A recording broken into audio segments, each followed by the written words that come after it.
But I'd like to welcome you here tonight. My name is Joshua Roy, and I've been running seminars and life coaching now for, 4 years. So I've run about 100 meetup groups now, which is wonderful, and 9 full seminars. And so tonight we're talking about the topic of self-sabotage, but just to give you a bit of an idea of who I am and what I'm all about. My journey started really when I was a teenager, because I'd listened to my father playing CDs, or back then it was cassette tapes, of Zig Ziglar and Charles Tremendous Jones, and I'd be in the back seat listening to these motivational speakers giving my father all this good instruction. He would use that information to some degree, but I would sit in the back and just listen to what they were saying and just be curious about these men. Who's heard of Charles Tremendous Jones? Anyone heard of him? Who's heard of Zig Ziglar?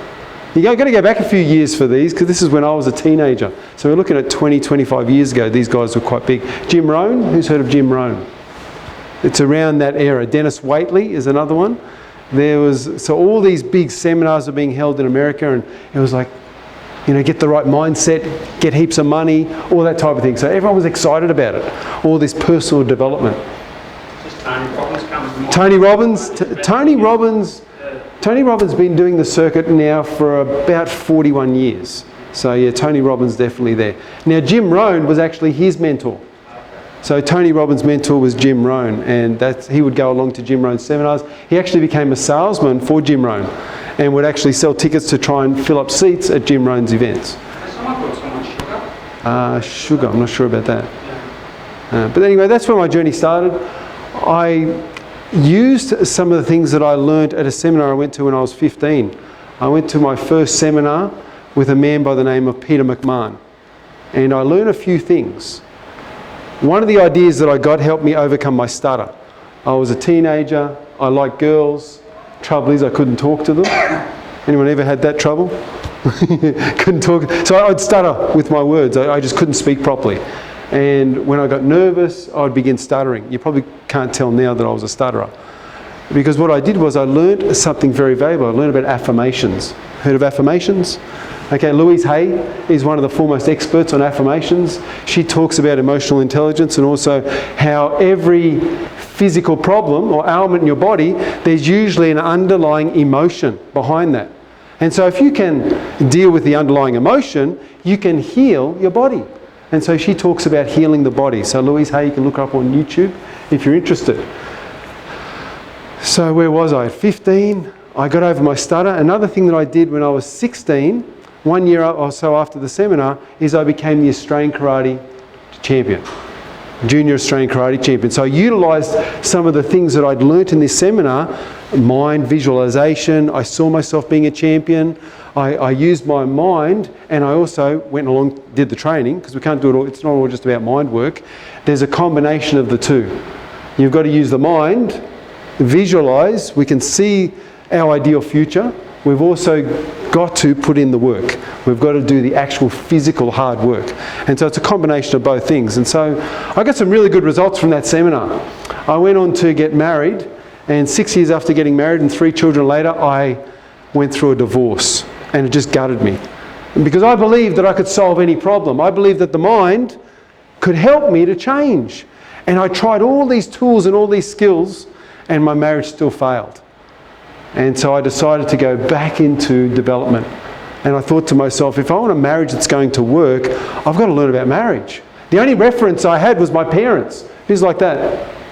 You grow up in a relationship, in a family, and the only relationship you really know is your parents' relationship, or your caregiver, or whoever you're being raised by. And I knew that I needed more skills around that area. And so I went off and I studied, and I started doing more personal development. Many years after that, or a couple of years later, I got remarried. And going on to 2014, I had 3 children to my first marriage. They were now teenagers, and one day they decided not to come home. They decided to go live with mum full time, and I was completely cut out of their life. Like just overnight, it was just one day they're here, we're hugging each other, saying goodbye, next day completely gone. So I went to a bit of a meltdown personally, and it was one of the toughest times of my life where I felt I mean, going through a divorce is hard, but being rejected by your own children, your own flesh and blood, and not only rejected, being taken to court and told that you're an abuser. So I got all these paperwork from the court telling me that I was abusive to my children, and I'm going, what is this? Which wasn't true, it was all lies. But I was in a situation where I felt totally helpless, hopeless, didn't know what to do. And I could have easily curled up in a ball and died. Now, not only did I lose my children, but then child support comes around. What does child support want? 100%. Because you've got no access to your children, because you're not in their life, guess what? You pay 100% child support. And I was just, so here it was, hurt emotionally, and now I'm being hurt in my pocket. Suddenly I'm paying all this child support as well. So it's a very difficult time for me. Now, I threw myself back into development. I went to a Tony Robbins conference in 2015, literally changed my life. The reason I'm here today is because of that conference and because it was the right time for me. I was hurting enough. I'd been through enough emotional pain to change. Okay, and it forced change, and that's why I'm here doing what I do today. So I've been doing this for 4 years, and I've been teaching others how to go through the healing process in their life. The healing process, just so you know, consists of 4 parts. The first thing is we recognise it. My children left, I recognise it. Went through a divorce, I recognised the pain. I recognised what their pain was associated to. Who's had some difficult situations in their own life? Who has had some really big hits? All of us? I'd say all of us. So I went through that, I had to recognise it. Went through the loss of my children, recognised it, recognised the pain. The second step in the healing process is stop picking at it. You know, if you have a wound, if you have a sore in your arm and you keep picking the scab off, what's going to happen? It's just going to keep festering. It's going to keep going, get infected, and then it just persists. It just stays there forever and a bit. Okay, it gets to the point where it gets infected, you get a little hair or something, you place it on there and you jump out of your skin. You know, very painful. Okay, so we've got to leave it alone. We've got to stop picking at it. And to stop picking at something emotionally is you stop telling the story. You stop telling it the same way. We all have a sob story that we love to tell. Who's got their favourite sob story? One that, you know, really gets people lending a sympathetic ear. Oh, you poor thing, how did you cope? You know, you might think that I was doing that at the beginning of the seminar. I wasn't. Okay, I've healed from those things. Okay, I'm here today because I've healed. If I wasn't healed, I wouldn't be here. I couldn't be doing this. So the second one is stop picking at it. The third step is forgiveness. Forgiveness for other people that have wronged you, perhaps. Forgiveness for yourself for taking offence. So forgiveness is number 3. And then the fourth one is gratitude. And that's a big leap.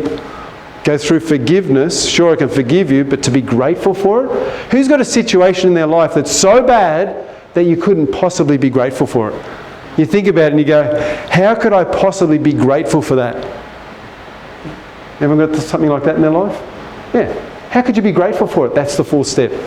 The 4th step is you ask different questions and you come up with different answers. And you say to yourself, or you ask the question, what's great about that? What have I learnt as a result of that? How has this shaped my life? How am I a better person today because of that difficult situation that I went through? Once you begin asking new questions, you can find that gratitude is easy.